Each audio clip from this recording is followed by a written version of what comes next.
মৃত্যু এক অনিবার্য সত্য। তবুও মৃত্যুকে ফাঁকি দিতে যুগে যুগে মানুষ কত কিছুই না করেছে। পুনরুজ্জীবনের আশা জাগিয়ে এবার মরদেহ সংরক্ষণের ব্যবসা খুলে বসেছে এক জার্মান প্রতিষ্ঠান। তাদের দাবি $2 লাখ খরচে মিলবে দ্বিতীয় জীবনের সুযোগ। কিন্তু তারা এই কাজটি কিভাবে করবে?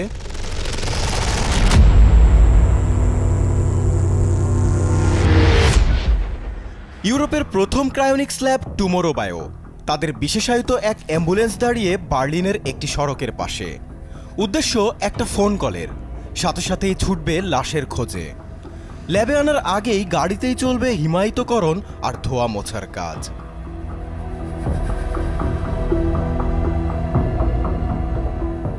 মৃতদেহকে ল্যাবে এনে শরীর থেকে পানি জাতীয় সব উপকরণ বের করে ফেলা হয়।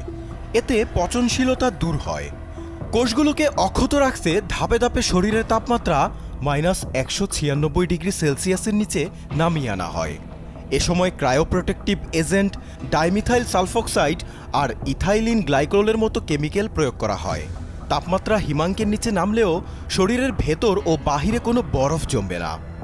সবশেষে এয়ার অ্যাম্বুলেন্সে করে সুইজারল্যান্ডের একটি বিশেষ হিমাগারে অনির্দিষ্টকালের জন্য নিথর দেহটি সংরক্ষণ করা হয়। এজন্য সর্বোচ্চ $2.5 লাখ পর্যন্ত গুনতে হতে পারে। ক্রায়োনিক্স পদ্ধতিতে মানুষ ও প্রাণীদেহ বা মস্তিষ্ককে অনেক কম তাপমাত্রায় সংরক্ষণ করা হয়। আর এই ধারণাকে চিকিৎসা বিপ্লবের সঙ্গে তুলনা করেন টুমোরো বায়োর প্রতিষ্ঠাতা ডক্টর এমিল কেন্টজিওরা। তিনি মনে করেন একসময় অসম্ভব মনে হলেও এখন অহরহ অঙ্গপ্রত্যঙ্গ প্রতিস্থাপন হচ্ছে। চিকিৎসা বিজ্ঞানের অবদানে আগামীতে হয়তো মরদেহে প্রাণ ফেরানো সম্ভব হবে। তাই অক্ষতভাবে দেহ সংরক্ষণ করা সবচেয়ে জরুরি।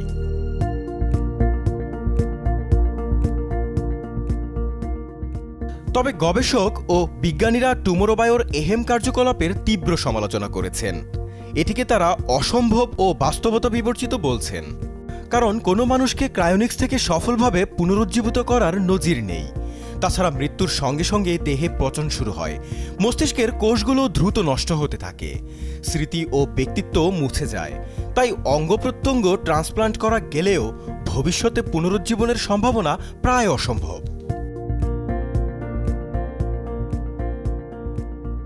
অনেকেই মনে করেন এই প্রক্রিয়ার নৈতিক ও অর্থনৈতিক বেশ কিছু সমস্যাও রয়েছে। ভবিষ্যতে যদি সংরক্ষিত মৃতদেহগুলোর দায়িত্ব বংশধরের উপর পড়ে, তাহলে তারা কি করবে? পাশাপাশি এত ব্যয়বহুল হওয়ায় এটিকে ধনীদের জন্য এক বিলাসিতা বলেও সমালোচনা করছেন অনেকেই।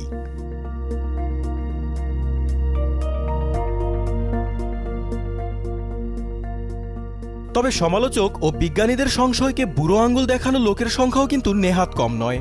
পুনরুজ্জীবন না ঘটলেও কোম্পানিটি ইতোমধ্যে 20 জন গ্রাহক ও 10টি পোষা প্রাণীকে ক্রায়োপ্রিজার্ভ করেছে। এছাড়াও 45টিরও বেশি দেশের 750 জনেরও বেশি মানুষ টুমোরো বায়োর ক্রায়োপ্রিজার্ভে অংশ নিতে সাইন আপ করেছে।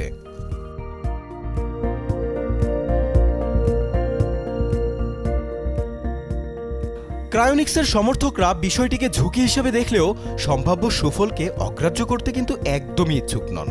কিছু গ্রাহক জীবন বীমার মাধ্যমে এর খরচ বহন করছেন এবং একে টাইম ট্রাভেলের একটা সুযোগ হিসেবেও দেখছেন।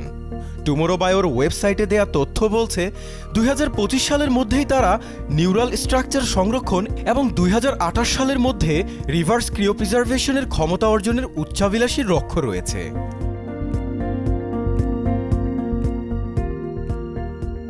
ক্রায়োনিক্স এখনও একটি অনুমান নির্ভর বিজ্ঞান, তাই এটি এখনও নিশ্চিত নয় যে ক্রায়োনিক্স পদ্ধতি সত্যিই মানুষকে দ্বিতীয় জীবন দিতে পারবে নাকি এটি চির অধরা এক স্বপ্ন হয়েই থাকবে। জাকারিয়া হোসাইন, যমুনা নিউজ।